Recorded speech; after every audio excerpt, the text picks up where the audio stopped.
my goodness. Love is blind. You know, Dave, I just need to start with him because he is so gross. Like I'm so grossed out by him.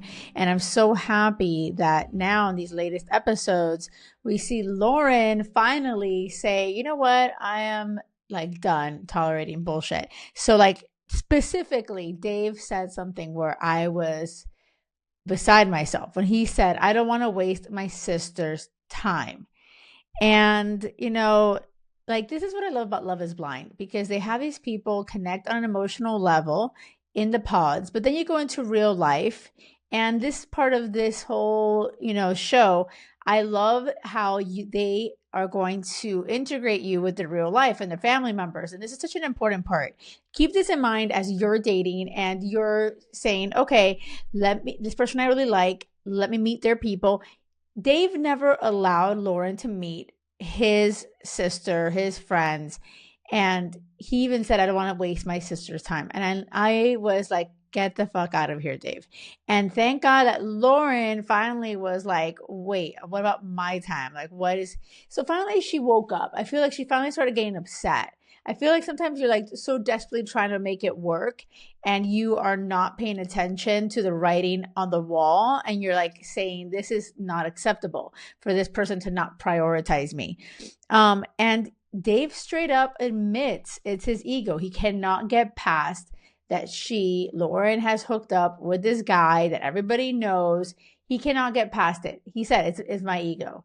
And this is where I feel like Lauren should be relieved. The last thing you want is to ever marry or commit to someone who is ego driven. The ego is at the wheel of the car. You want someone who's emotionally intelligent. You want someone who is very clear on, this is my highest self. This is what I want. These are things that are important to me.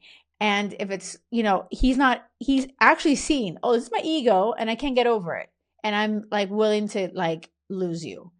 And like at the end of the day, I think Dave never was ready for marriage. I feel like from the beginning, Dave talks about, my mom wanted me to be this man. He's never been that kind of man, but now his mom is dead and he wants to like have that integrity that his mom wanted him to have.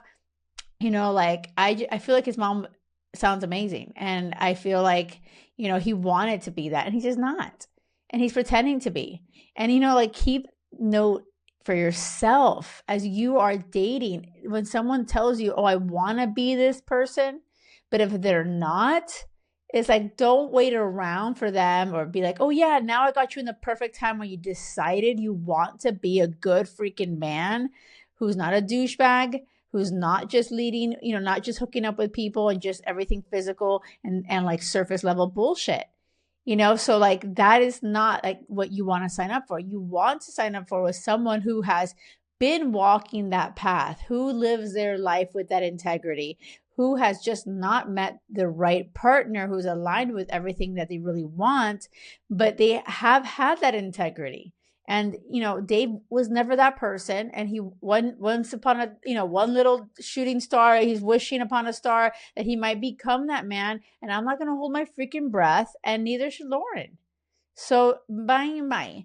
Even though Dave is the one that made it very crystal clear that he broke up with Lauren. And I'm really grateful for that because I feel like Lauren would have kept trying and trying and trying. Dave did her a favor, but it's so gross. He continues to be gross. He's like making it clear with the boys. Oh yeah, it was my decision. I don't want to be like that. Like just him saying those words, it's like that's just so gross. I feel like he's just a man child. It's just so childish. And this is exactly why Lauren dodged a freaking bullet. Like, I am so happy that Dave is an idiot and he let her go because she is way too good for Dave. Okay, moving along. Molly, okay, wait a second, you guys. Molly was awesome. She had Lauren's back. I love how Molly was like, oh, I saw him at basement bar or whatever. And there was some girl all over him. I feel like, this women stick together. You got to have each other's back. I love that Molly appreciated how Lauren was so supportive of Molly when she was rejected by Dave. And now I feel like Molly has no interest in Dave. He's like, oh my gosh, gross. And I feel like, Molly's got Lauren's back. It was like, this is not the type of guy you want to get married because Lauren's amazing. Everyone sees how amazing Lauren is. And Dave just wasn't good enough for her. And I'm so curious to know what the hell happened at Basement Bar or whatever with Dave and that some girls all over him. Like, he's just so full of shit. Like, I just don't trust him. I don't. And remember that, because he was not trusting Lauren. And when someone has such an issue, like trust issues, so many times it's really about themselves. They have an issue with themselves. They don't trust themselves. Maybe they're the cheaters always in relationships. Maybe they're the ones that are talking shit. And so, like, this is how I feel like about Dave. Dave can't be trusted, And so, when Lauren says anything, I automatically believe her. I believe you until you tell me, give me a reason not to. And this is how I navigate my life, because I'm a trustworthy person. I don't freaking lie. But Dave is a freaking liar. And so when he went out with his friends, leaving Lauren behind, and he goes out with his friends to, whatever, I was not surprised that, oh yeah, he's flirting with girls and blah, blah, blah. And I just feel like everyone, I'm actually, it's like sad, honestly, it's sad that there's so many women out there that, will tolerate, will be like, oh, this is fun. But like, this is why I feel like some guys, will completely treat women like shit, because some women don't realize how worthy they are, how valuable they are, how everything that, they are is just so special. And then you waste your precious, beautiful energy on a guy like Dave. I'm like, ew. Like, I'm so happy that Molly is like, fuck that. Like, I'm not getting anywhere near that. And he's gross and calling him out. And I love how Molly even tells Dave, like, these are all excuses. Like, these sound like, and it's true.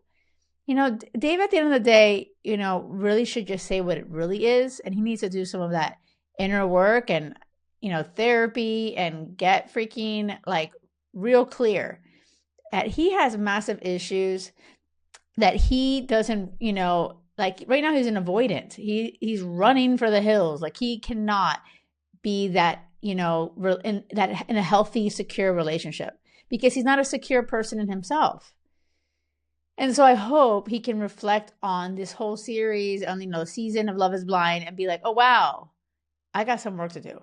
Now, am I going to hold my breath on that? Like, if he's going to do that? No, not at all. But like, I do feel like this is an opportunity for him to grow. And I hope he does, because at the end of the day, I'm not here to bash men or bash anyone. It's just really about bringing things to your awareness and being like, wait a second. I know that I've dated many Daves in my life. Like, I know that I have just accepted this half-ass bullshit where they don't prioritize me. I've been there. And why? Is because I didn't realize how freaking awesome I was. And I didn't value myself enough. And I didn't love myself enough. And so, yeah, Dave, I'm like, I know you. I know all these, but not all men are like that at all. I married an amazing guy. And I know there are so many amazing men out there. And this is why I'm like, okay, women, as you're listening to this, let's get clear. Like, this is the kind of guy you freaking dodge. Like, it is your job to be a freaking dating ninja. And Lauren, the second that he said in the freaking pod, like when he made that stupid comment, I don't know, like, you're 30 and it's like over for you. And then he made a comment about it's always about superficial and he wants to be someone like that. This is when she said, thanks for sharing. This isn't the connection I'm looking for. Like, truly, if Lauren was like trained, like, this is what I do in my coaching program. I train you to be a dating freaking ninja. And it's like, no, that's it. That was the massive red flag. We are not going to sweep the red flags under the rug, because that one moment is the reason why this whole relationship isn't going to work. And like, when you see that, when you learn that skill, you're fearless. You're like, okay, I'm going to show up with my heart on my sleeve. But the second that they say something that is not aligned to what I really want, bye-bye. That's it. It's bye-bye time. Okay. So anyway, live and learn. I hope Lauren really does not give up on love. I hope she doesn't think that all men are assholes, because they're really not.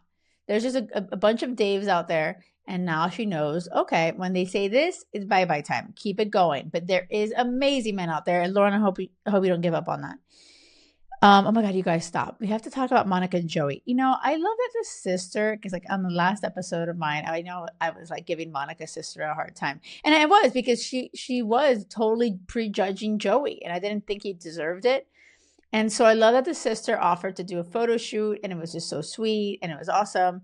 But then Monica's and Joey, I guess they were together, and the photo shoot, they were so cute. There was so much affection and love. You could feel it. But then afterwards, I really felt like something isn't 100%. Like, I don't know. And then Monica said, oh yeah, I'm holding back because Joey doesn't really say I'm all in. Joey's like, every day I'm playing it by ear. I'm just present today. And he doesn't know what he's going to say at the altar. And that sucks. Like, the last thing you want is to like be in a relationship where you don't feel safe and secure. Like, that is the worst. And so this is really making me pause and be like, uh-oh, I don't know if they're going to say yes at the altar. I really don't. Like, it just feels like it's very fun. They're having a fun time, but I'm not betting on them. I don't know. And like, it's kind of sad because I feel like there's a lot of potential with them. So I don't know what could happen between now and the altar for Joey to just go all in and vocalize how he is all in, or maybe he's gonna wait until the altar and then he'll be all in. I have no idea. But like, I'm really curious to see where Monica's at and what she's gonna say.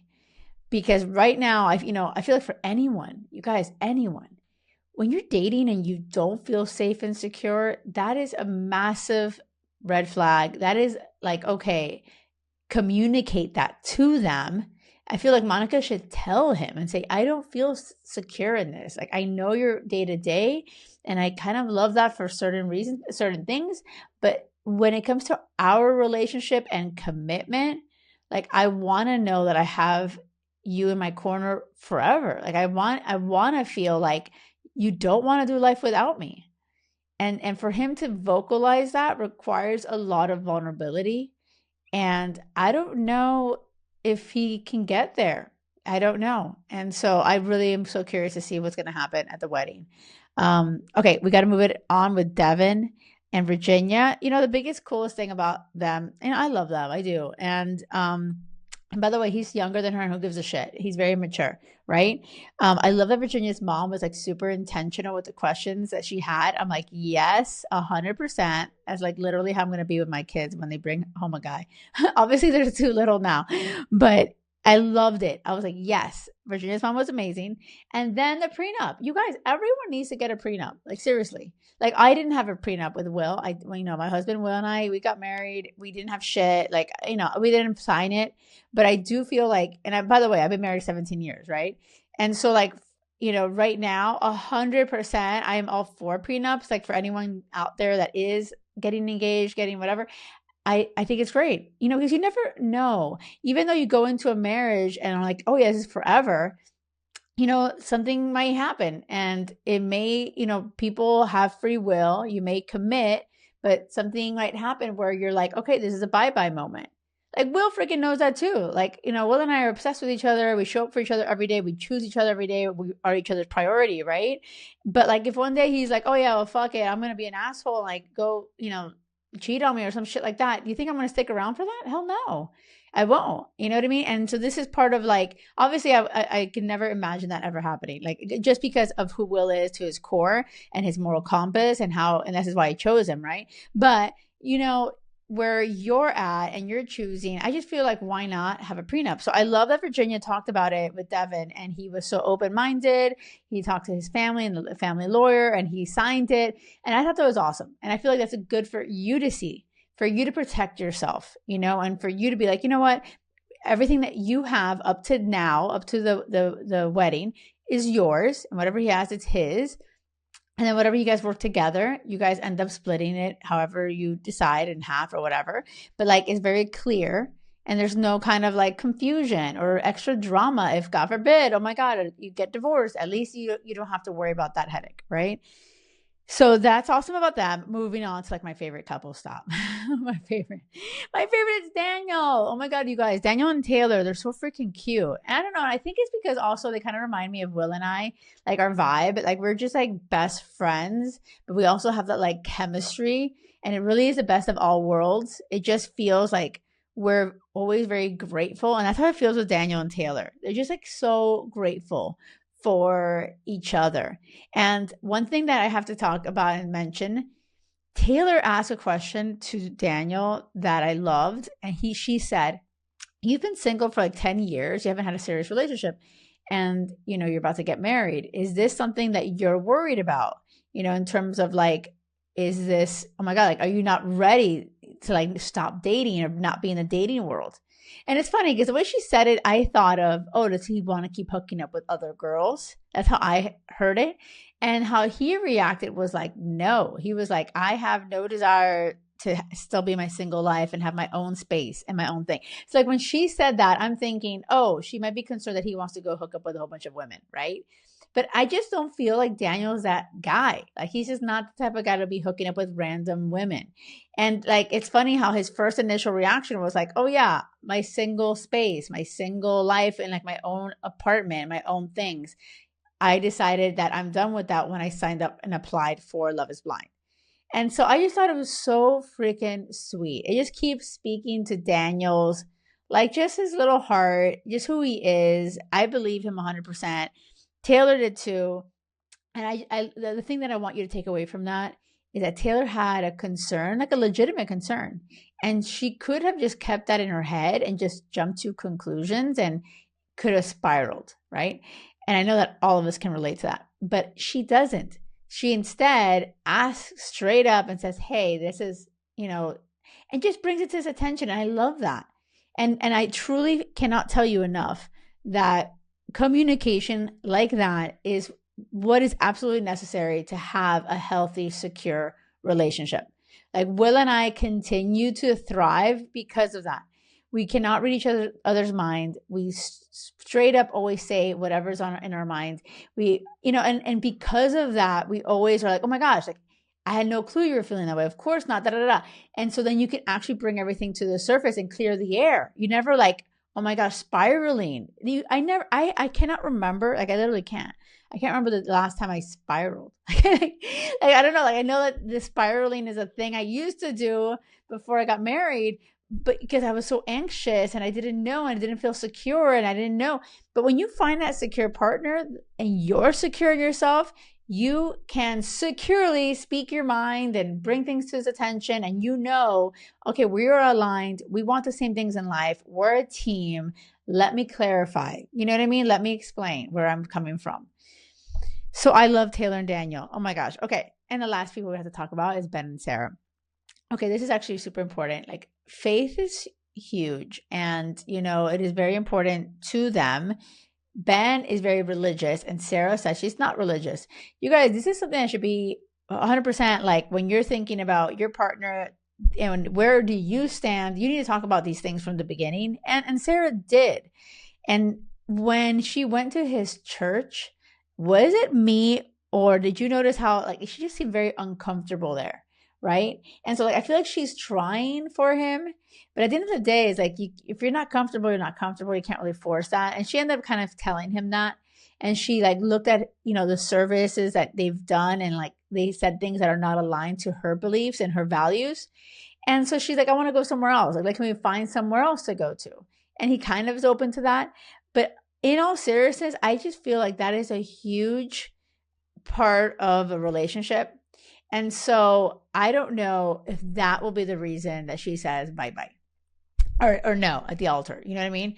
And so like, for example, like Will and I, when we got, when we were dating and things got serious, like I knew I could not date an atheist. I had that on my list. I had dated an atheist before. It was awful. So I was like, I'm a woman of faith. I go to church, but I'm not like crazy religious or anything like that, extremely religious, but I do pray and things like that.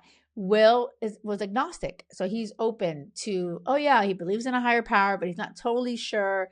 But he was so open-minded. And I feel like that's where the gold is. Like you don't have to be perfectly aligned on everything. You don't. Like Sarah mentioned that, like, oh, to think that you're perfectly aligned on everything is like, that's ignorant.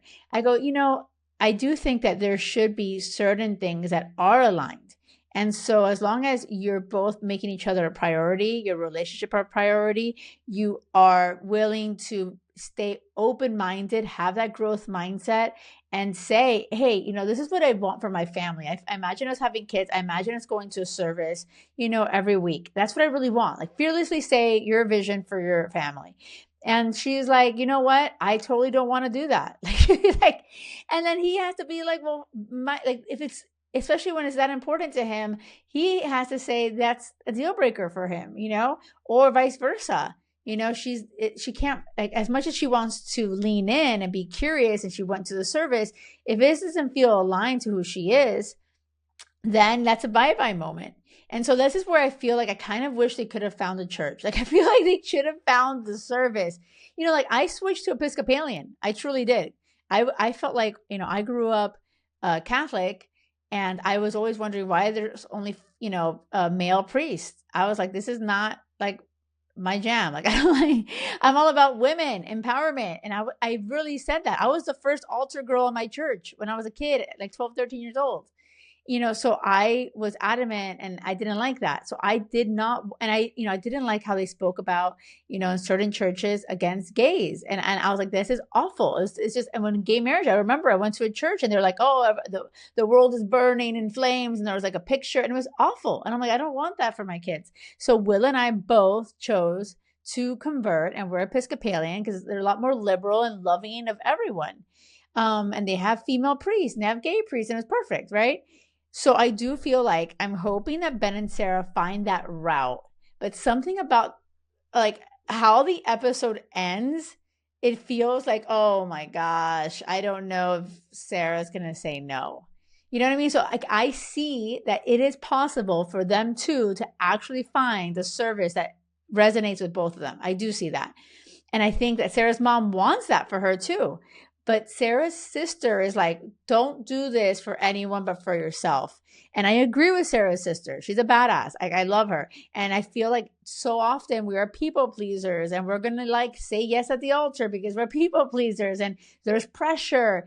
And I like that the sister's like saying, do it for you. So the pause, you guys. Okay, tell me if you were like the same way. Because I'm like, I really don't know what she's going to say. I really don't. I think deep down, I'm hoping she says yes, and I'm hoping that they both figure that little aspect out. But I don't know. It can go either way. So if you're listening on YouTube, please let me know in the comments. What do you think? Is Sarah going to say yes or no? Tell me if you feel like, oh my God, you love Daniel too and Taylor. Do you also can't stand Dave? I want to know. Let me know. And remember, it has to be crazy love or nothing. Thank you for listening.